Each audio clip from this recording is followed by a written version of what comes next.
दोस्तों, सफलता study IQ में आपका स्वागत करता हूं। तो पॉलिटी का एक नेक्स्ट लेक्चर आपके सामने। आज हम इस लेक्चर में चर्चा करेंगे भारत की उद्देशिका से रिलेटेड। भारत की उद्देशिका कह लो या भारत की प्रस्तावना कह लो या प्रियम्बल इंग्लिश का वर्ड है, या आमुख कह लो। तो ये शब्द इसी के लिए यूज़ होता है, हमारी उद्देशिका या प्रस्तावना के लिए। क्लियर है? स्टार्ट करते हैं। देखो जरा, भारत की उद्देशिका या प्रस्तावना, जो उद्देशिका या प्रस्तावना है भारत की, उसके स्रोत तथा उसका आधार। अगर हम बात करें कि हमारी प्रस्तावना मतलब भारत की प्रस्तावना या भारत की उद्देशिका की अगर हम बात करें तो उसका आधार क्या है? तो उसका आधार है उद्देश्य प्रस्ताव। उद्देश्य प्रस्ताव इसका आधार है। ठीक है। अगर इसके स्रोत की बात करूं कि भारत की प्रस्तावना का स्रोत क्या है, ठीक है, तो इसकी जो भाषा है, भारत की प्रस्तावना की जो भाषा है वो जो ली गई है वो ली गई है ऑस्ट्रेलिया से। कहाँ से ली गई है? ऑस्ट्रेलिया से। ठीक है, इसकी भाषा ऑस्ट्रेलिया से ली गई है।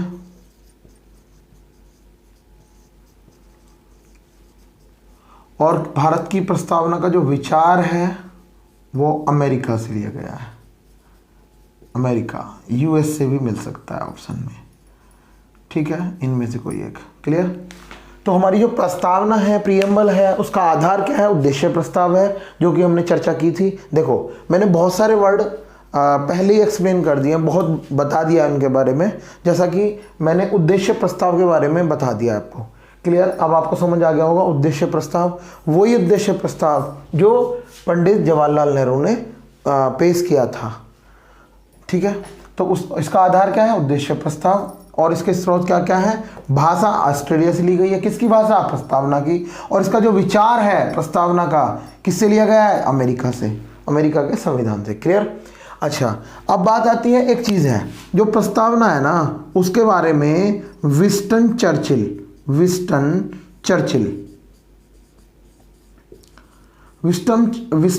जी ने कहा है। किसके बारे में? उद्देशिका के बारे में, कि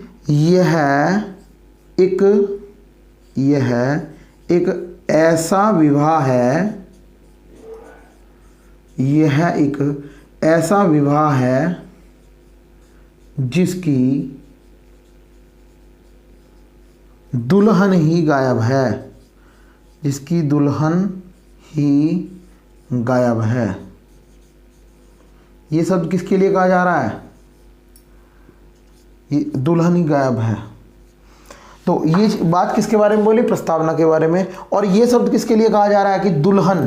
तो दुल्हन का मतलब है ऐसी क्या चीज़ थी। अगर आप सोचेंगे, मेरे पहले वाले लेक्चर अगर आपने देखे होंगे तो आप बता पाएंगे। तो हमारी जो संविधान सभा थी, ठीक है, तो विंस्टन चर्चिल ने प्रस्तावना के बारे में नहीं कहा, बल्कि हमारे संविधान की सभा के बारे में बोला।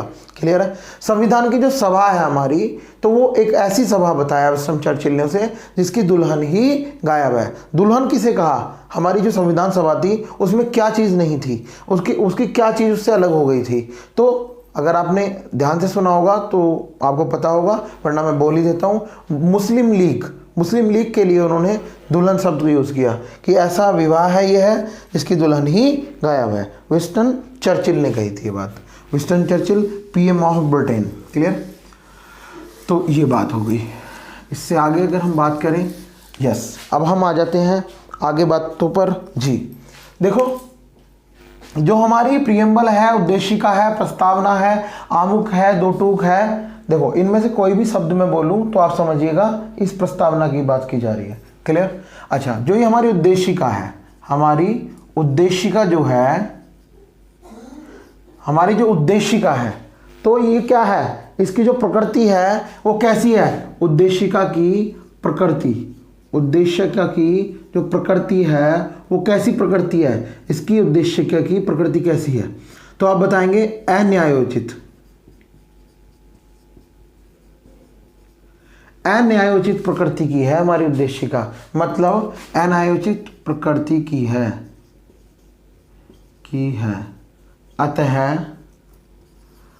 अतः इसे कानून के माध्यम से लागू नहीं कराया जा सकता। अतः इसे कानून के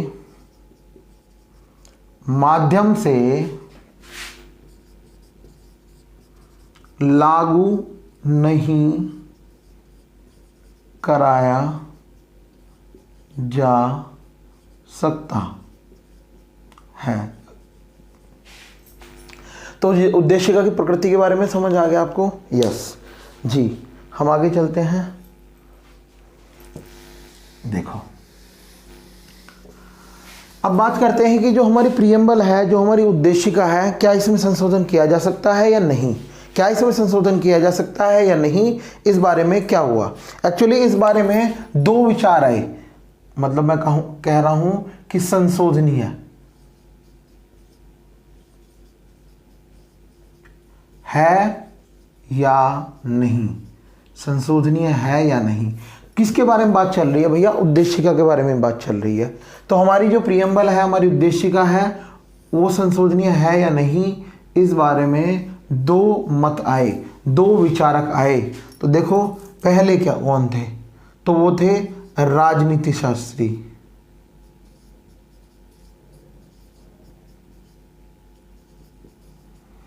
राजनीति शास्त्री जो थे, उन्होंने कहा, क्या कहा उन्होंने ये कहा कि जो हमारी उद्देशिका है वो संविधान का भाग नहीं है। हमारी जो उद्देशिका है, उद्देशिका संविधान का भाग नहीं है या अंग नहीं है। ये किसका मानना था? कुछ राजनीति शास्त्री विचारकों का ये मानना था। क्लियर बात? राजनीति शास्त्रियों के विचार, आप ऐसा लिख सकते हैं इसे ज्यादा क्लियर करने के लिए। तो उद्देशिका संविधान का अंग नहीं है। जब उद्देशिका को संविधान का अंग मानने से मना कर दिया इन्होंने, तो क्या उसमें संशोधन हो सकता है? नहीं हो सकता।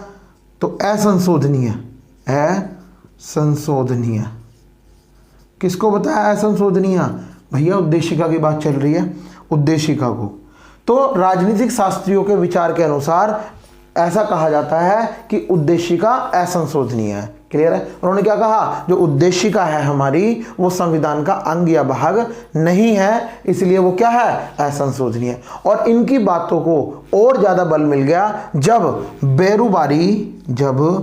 बेरूबारीवाद आया। बेरूबारी वर्सेस भारत संघवाद। ये कब आया था? 1960 में, 1960 में ये आया था। ठीक है? और इसमें सुप्रीम कोर्ट, एससी मतलब यहां पर सुप्रीम कोर्ट लिखा हुआ है मैंने। ठीक है? इसमें सुप्रीम कोर्ट ने क्या कहा था? इसमें कहा कि यह संविधान का भाग नहीं, यह संविधान का भाग नहीं।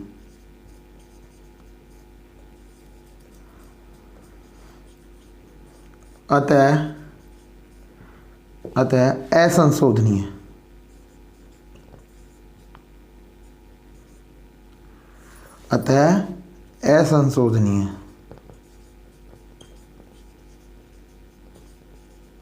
ठीक है?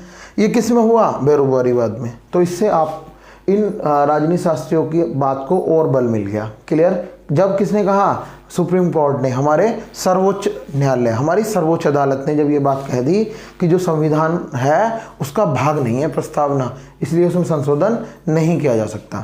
क्लियर? अच्छा, ये तो राजनीति शास्त्रियों के विचार थे। और कुछ विधि शास्त्रियों के विचार।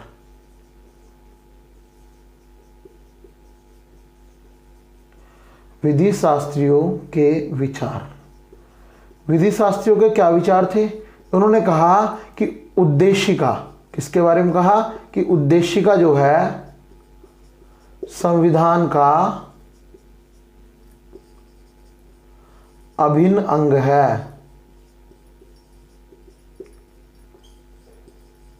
या क्या कहा है इन्होंने, उद्देशिका संविधान का अभिन्न अंग है या संविधान का भाग है, ये समझ लीजिए, का एक हिस्सा है, ये भाग है, कुछ भी लीजिए, भाग है। जब संविधान का भाग है तो इन्होंने क्या कहा कि जब संविधान का भाग है तो जब संविधान में संशोधन किया जा सकता है तो इसमें भी किया जा सकता है, तो उद्देशिका कैसी बना दी, संशोधनीय।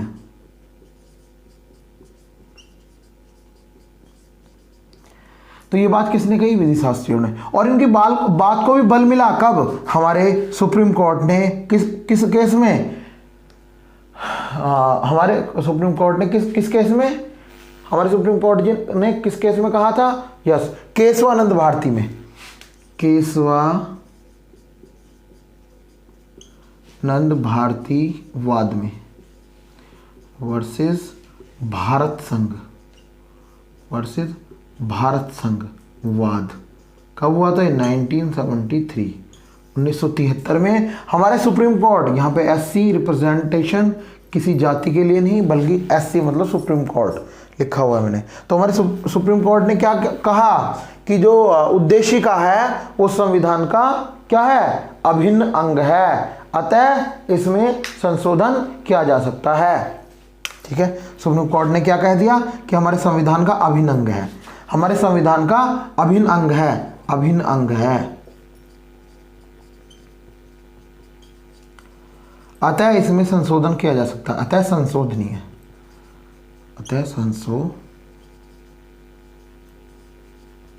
संशोधनीय।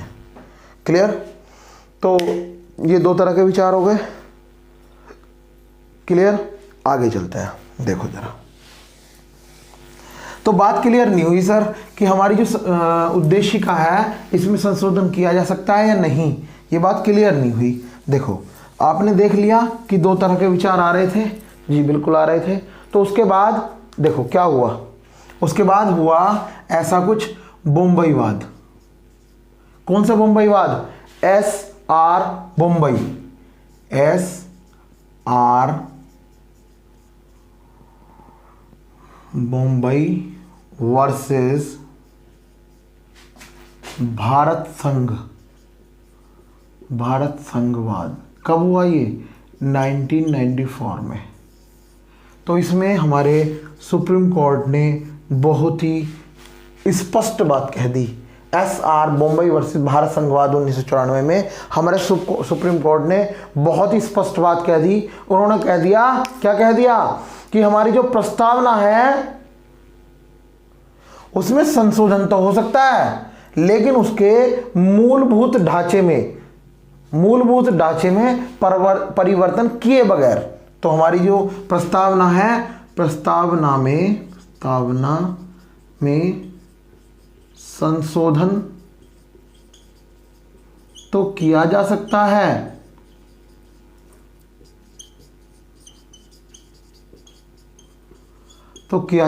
है, ये ब्लू मार्कर थोड़ा लाइट हो गया, मैं ब्लैक से लिखता हूं। प्रस्तावना में संशोधन तो किया जा सकता है लेकिन उसके मूलभूत ढांचे में परिवर्तन किए बगैर।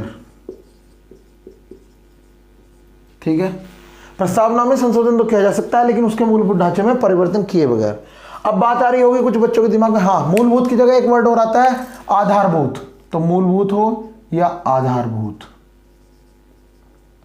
अब बच्चों के दिमाग में आ रहा होगा सर ये मूलभूत या आधारभूत का मतलब क्या होता है। मूलभूत और आधारभूत शब्द का मतलब ना ही तो कहीं संविधान में लिखा हुआ है और ना ही हमारे जो सुप्रीम कोर्ट है उसने क्लियर किया है। वो समय दर समय इस वर्ड को बढ़ाती रहती है हमारी सुप्रीम कोर्ट।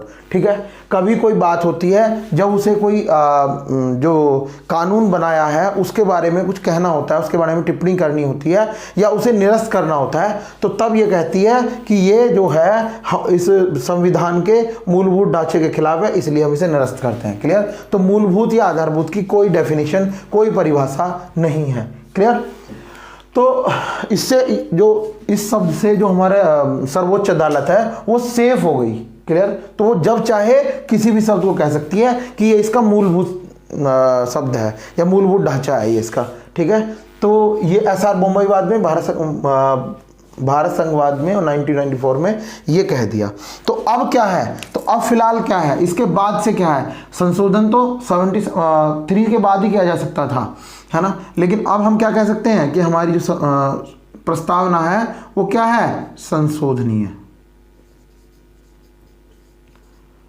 हमारी प्रस्तावना संशोधनीय है। ठीक है? हमारी प्रस्तावना क्या है? संशोधनीय है। और उसकी प्रकृति मैंने आपको बताई दी। क्लियर? चलो जी आगे चलते हैं।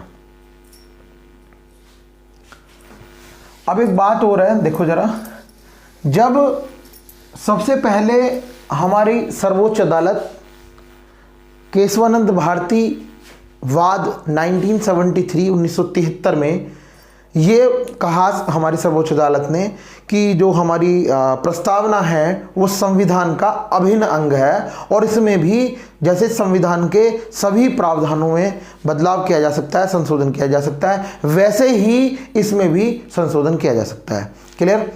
तो उसी के बाद क्या आया? 40 सेकेंड्स कॉन्स्टिट्यूशन अमेंडमेंट एक्ट, संविधान संशोधन अधिनियम 1976। ठीक है? अब ये जो संविधान संशोधन है, 42वां संविधान संशोधन, ये बहुत बड़ा संविधान संशोधन था, अभी तक सबसे बड़ा संविधान संशोधन। इसमें बहुत चेंज आए हमारे संविधान में।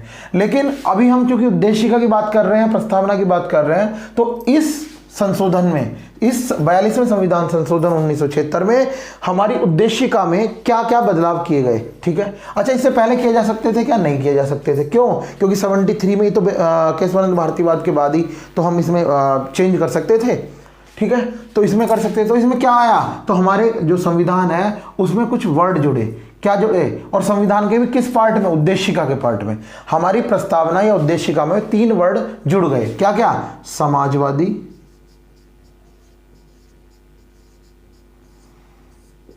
दूसरा पंथ निरपेक्ष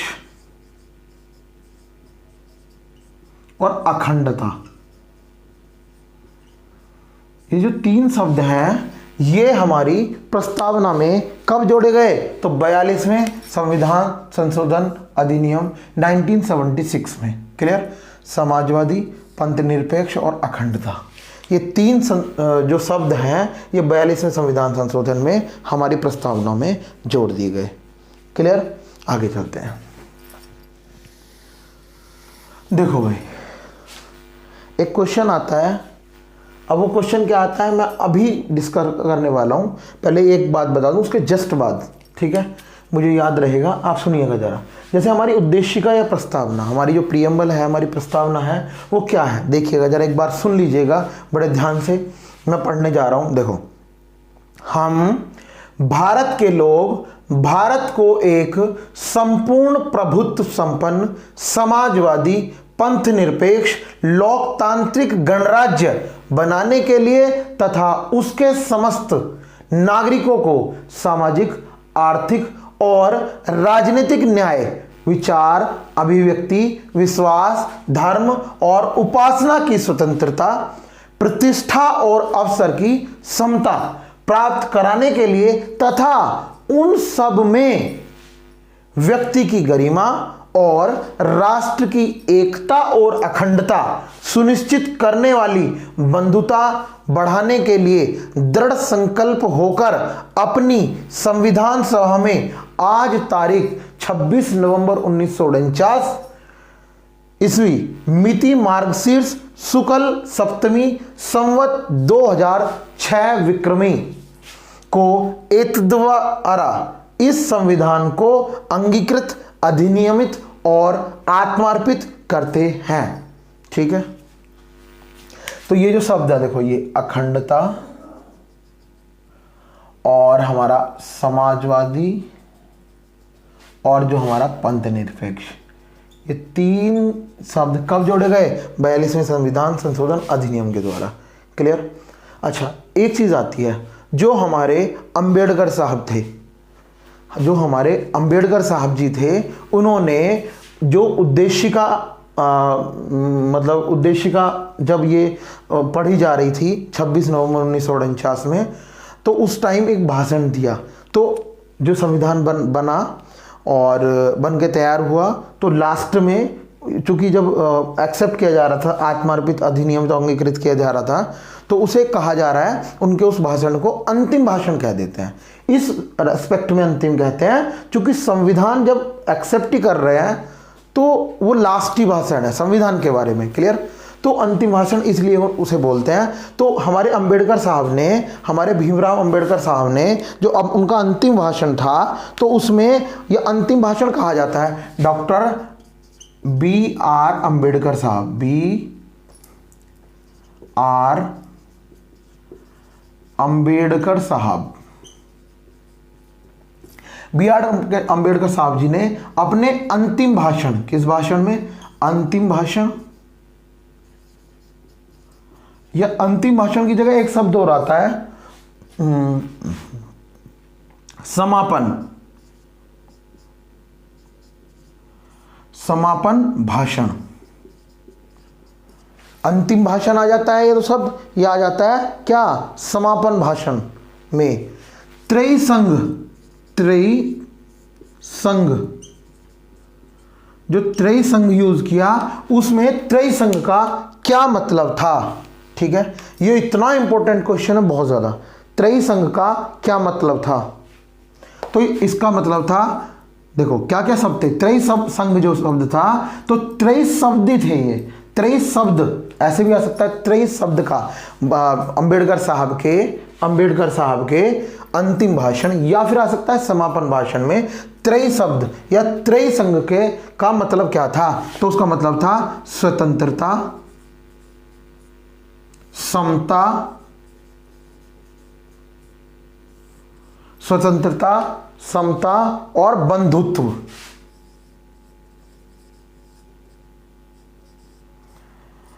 स्वतंत्रता, समता और बंधुत्व, ये त्रिसंघ शब्द हैं, स्वतंत्रता, समता और बंधुत्व।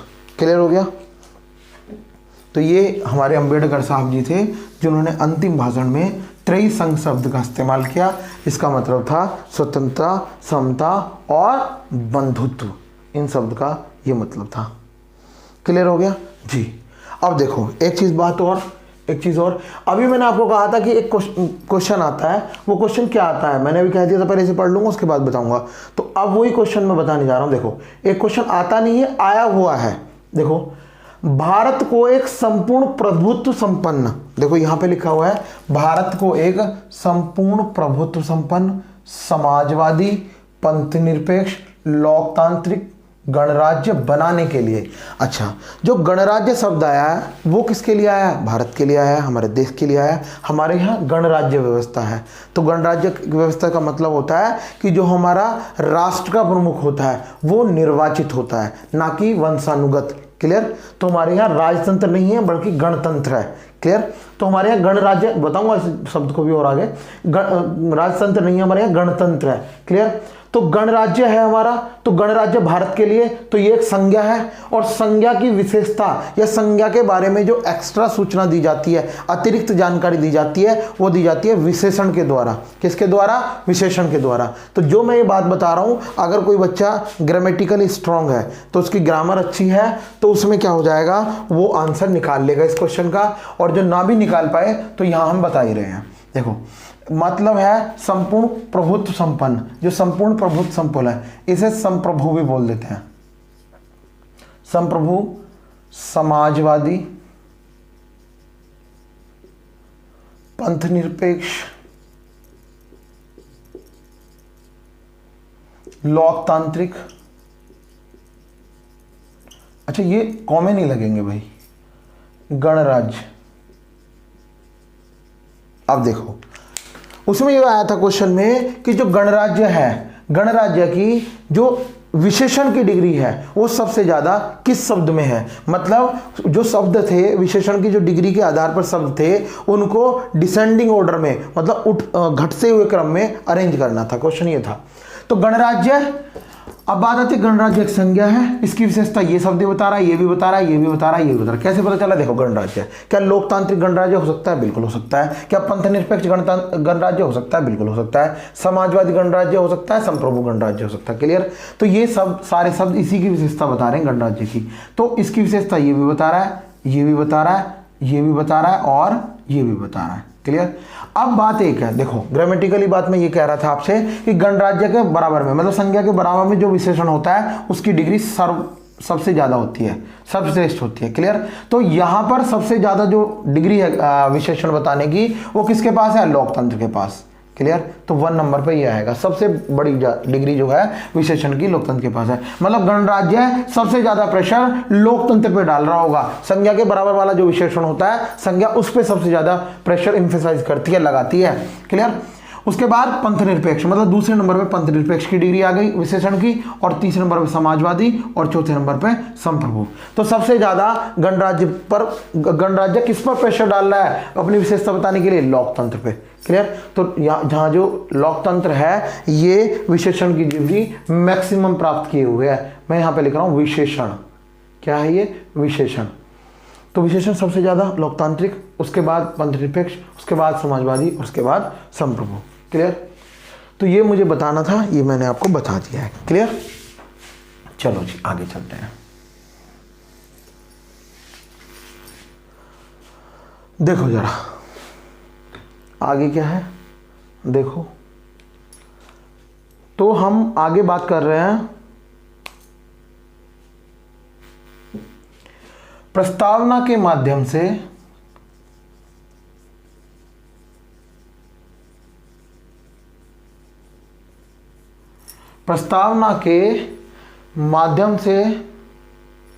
संविधान के दर्शन,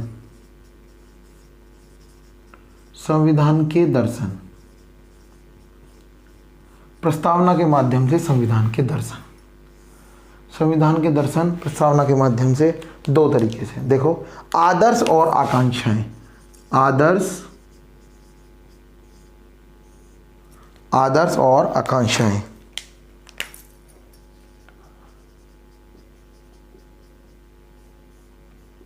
आकांक्षा को हम कह सकते हैं जैसे चाह, हमारी इच्छा है, चाह, हम चाहते हैं ऐसा। तो अगर चाहे तो चाह भी लिख सकते हैं इसमें। तो आदर्श क्या क्या है? आदर्श क्या है हमारे संविधान के? देखो, संप्रभु, जो ये शब्द हैं, संप्रभु, और क्या है? संप्रभु, समाजवाद,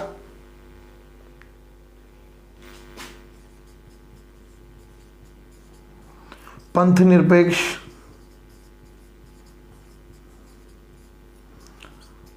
लोकतंत्र और गणराज्य। संप्रभु, समाजवाद, पंथनिरपेक्ष, लोकतंत्र और गणराज्य, ये क्या है? आदर्श हैं। ठीक है? और आकांक्षाएं मतलब चाह, हमारी इच्छा। तो हमारी आकांक्षाएं क्या क्या हैं? देखो, आकांक्षाएं हमारी 5 हैं। न्याय, स्वतंत्रता, समता,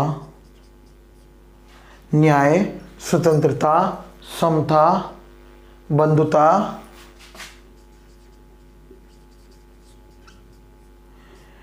एकता व अखंडता। एकता व अखंडता। ठीक है? तो हमारी 5 आकांक्षाएं हैं।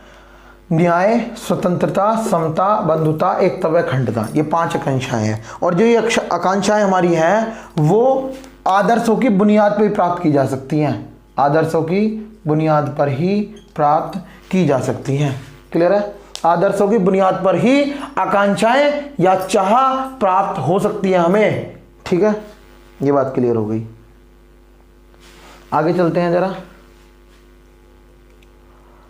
जी आगे चलते हैं। देखो,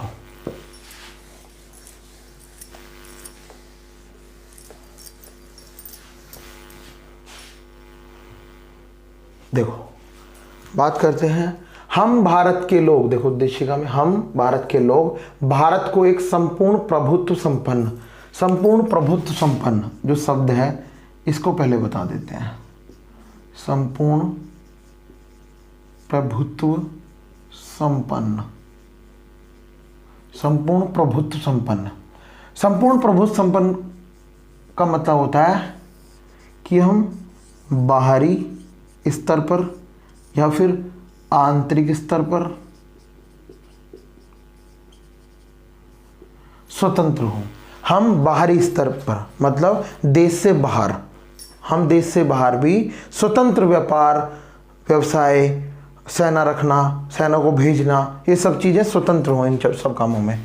और आंतरिक स्तर पर भी हमें किसी की परमिशन लेने की आवश्यकता ना हो, ठीक है। और दो इससे अलग भी 3 शब्द और है, मतलब टोटल 5 शब्द है। संपूर्ण प्रभुत्व संपन्न, बाहरी हो गया, आंतरिक हो गया, क्लियर हो गया। बाहरी, आंतरिक, नाम मात्र की संप्रभुता, वास्तविक संप्रभुता और कानूनी संप्रभुता, क्लियर। नाम मात्र की संप्रभुता, वास्तविक संप्रभुता और कानूनी संप्रभुता। तो बाहरी स्तर पर और आंतरिक स्तर पर तो आप समझ ही गए कि बाहरी स्तर मतलब देश से बाहर कुछ भी करने के लिए, और आंतरिक स्तर मतलब देश के अंदर कुछ भी करने के लिए हम संप्रभु हैं, मतलब हमें संप्रभुता है, हमें किसी की परमिशन लेने की आवश्यकता नहीं है। तो बात, एक क्वेश्चन आता है, देखो बात यह है कि क्वेश्चन क्या आता है, भारत की संप्रभुता कहाँ निवास करती है। क्वेश्चन, भारत की संप्रभुता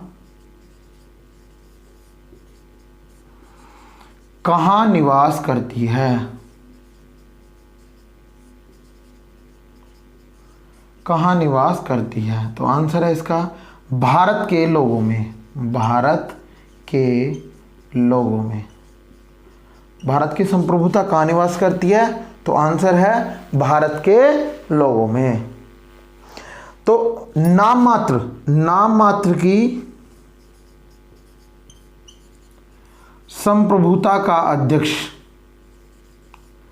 नाम मात्र की संप्रभुता का अध्यक्ष, नाम मात्र की संप्रभुता का अध्यक्ष कौन है, हमारे अपने राष्ट्रपति जी, क्लियर। हमारे राष्ट्रपति जी जो हैं वो हैं नाम मात्र की संप्रभुता के अध्यक्ष, क्लियर। उससे आगे हमारी जो वास्तविक संप्रभुता है, वास्तविक संप्रभुता,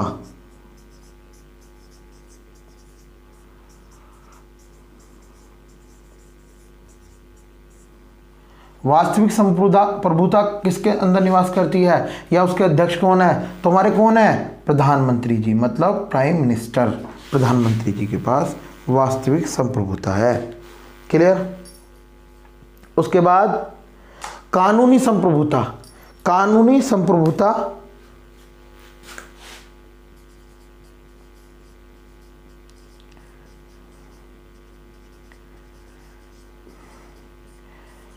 कानूनी संप्रभुता कहाँ पर है, हमारे संविधान में। कानूनी संप्रभुता संविधान में है, क्लियर। कानूनी संप्रभुता कहाँ पर है, संविधान में है, क्लियर हो गया। कोई दिक्कत नहीं। आगे चलो, आगे चलते हैं।